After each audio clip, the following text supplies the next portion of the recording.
নির্বাচনের পরিবেশ নিশ্চিতের দায়িত্ব শুধু কমিশনের নয়, সরকার রাজনৈতিক দলকেও ভূমিকা রাখতে হবে বলে জানিয়েছেন ঢাকায় নিযুক্ত যুক্তরাষ্ট্রের রাষ্ট্রদূত Peter Haas.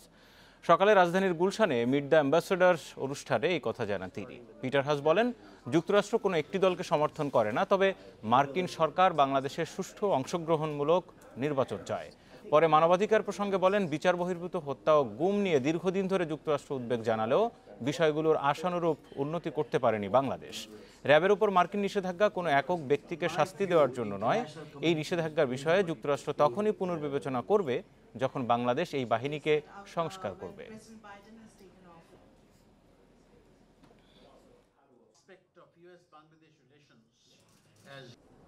On the question of the sanctions for RAB, no, there's been no change in our policy. র্যাবের ওপর থেকে যুক্তরাষ্ট্রের নিষেধাজ্ঞার বিষয়ে কোনো পরিবর্তন আসেনি। যুক্তরাষ্ট্র তখনই এ বিষয়ে পুনর্বিবেচনা করবে যখন জবাবদিহিতা নিশ্চিত সহ বাহিনীতে প্রয়োজনীয় সংস্কার আনা হবে। এ বিষয়ে আমরা সরকার সহ নানা পর্যায়ে কথা বলেছি। আমি আবারও বলছি, এই নিষেধাজ্ঞা কোনো একক ব্যক্তিকে শাস্তি দেওয়ার জন্য নেওয়া হয়নি, তাদের আচরণগত পরিবর্তনের জন্যই নেওয়া হয়েছে। We're looking for accountability for past incidents, and we're looking for reforms so that they don't happen again. এই অনুষ্ঠানে ছিলেন আমাদের সহকর্মী নাফিজা দৌলা। এই মুহূর্তে বার্তাকক্ষ থেকে আরো বিস্তারিত নিয়ে সরাসরি আমার সাথে যুক্ত আছেন। নাফিজা, এই অনুষ্ঠানে আপনি পুরোটা সময় জুড়ে ছিলেন, একটু জানতে চাইবো যে সেখানে আসলে কারা কারা উপস্থিত ছিলেন, এক, আর দ্বিতীয় বিষয়টি হচ্ছে বাংলাদেশের সাম্প্রতিক যে পরিস্থিতি এবং আসন্ন নির্বাচন, সব বিষয়গুলো নিয়ে মার্কিন রাষ্ট্রদূত কি বললেন, তাদের মন্তব্য কি আসলে?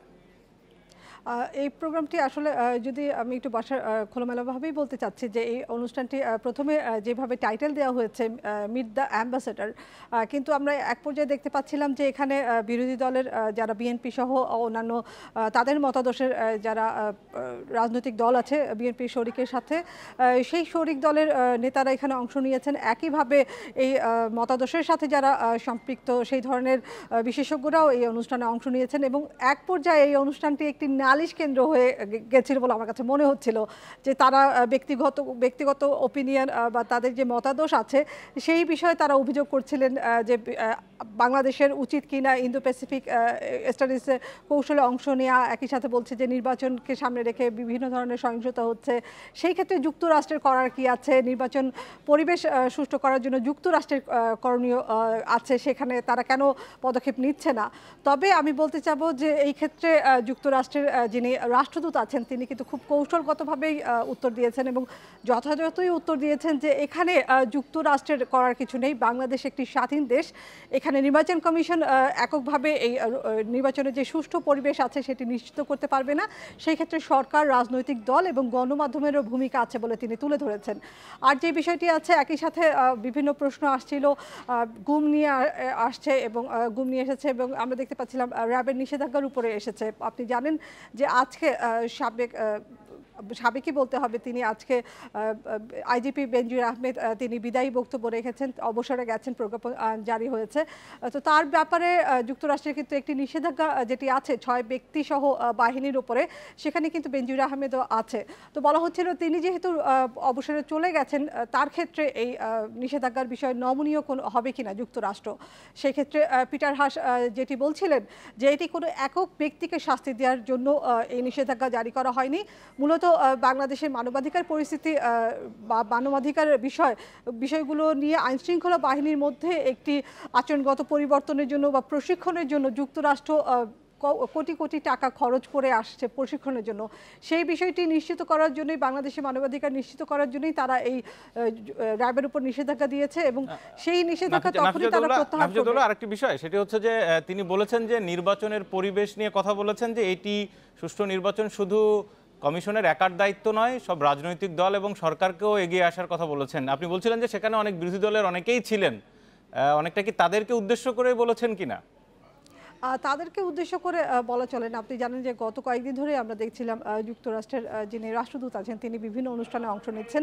একটি অভিযোগ আসছিল বিএনপির পক্ষ থেকেই একটি অভিযোগ করছিল বা আওয়ামী লীগের পক্ষ থেকে বরাবরই একটি অভিযোগ আসছিল যে যুক্তরাষ্ট্র কোনো একটি দলকে পৃষ্ঠপোষকতা করছে কিনা বা তাদের পক্ষে তারা কথা বলছে কিনা। নির্বাচন কমিশনেও কিন্তু আমরা দেখেছি যুক্তরাষ্ট্র গেছে, যুক্তরাষ্ট্রের প্রতিনিধি যিনি আছেন রাষ্ট্রদূত তিনি গেছেন এবং সেখানেও তিনি বলে এসেছেন যে নির্বাচনের জন্য একটি অবাধ সুষ্ঠু নিরপেক্ষ নির্বাচন করতে হবে। কারণ বাংলাদেশে আগামীতে স্বল্প উন্নত আয়ের দেশে যাচ্ছেন, উন্নত আয়ের দেশে পরিণত হতে যাচ্ছেন। সেই ক্ষেত্রে বাংলাদেশে কিন্তু একটি লক্ষ্য আছে। সেই লক্ষ্য অর্জনের জন্য এই দেশে যদি একটি গ্রহণযোগ্য নির্বাচন করতে হয় সেটি আন্তর্জাতিক মানদণ্ডের হতে হবে এবং আন্তর্জাতিক মানদণ্ড কিভাবে নিশ্চিত হবে সেটির কিন্তু ব্যাখ্যা যুক্তরাষ্ট্র সহ আমরা দেখেছি বিভিন্ন দেশের রাষ্ট্রদূতদের সাথে কথা বলে তারা কিন্তু একই কথা বলছেন যে এই পদক্ষেপগুলো শুধুমাত্র নির্বাচন কমিশন নয়, সরকার এবং তার সাথে রাজনৈতিক দলগুলোকেও নিতে হবে।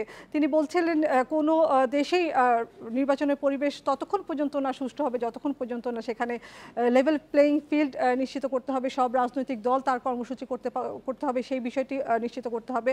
একই সাথে বলছিলেন যে কোনো রাজনৈতিক দলের বিরুদ্ধে হামলা বা নির্যাতনের যেই ঘটনাই হোক না কেন কোনো দেশের জন্যই সেটি শান্তিপূর্ণ নির্বাচনের পরিবেশ নিশ্চিত হবে না। নাফিজা, আপনাকে অনেক ধন্যবাদ। বার্তা কক্ষ থেকে যুক্ত হয়েছিলেন নাফিজা দৌলা।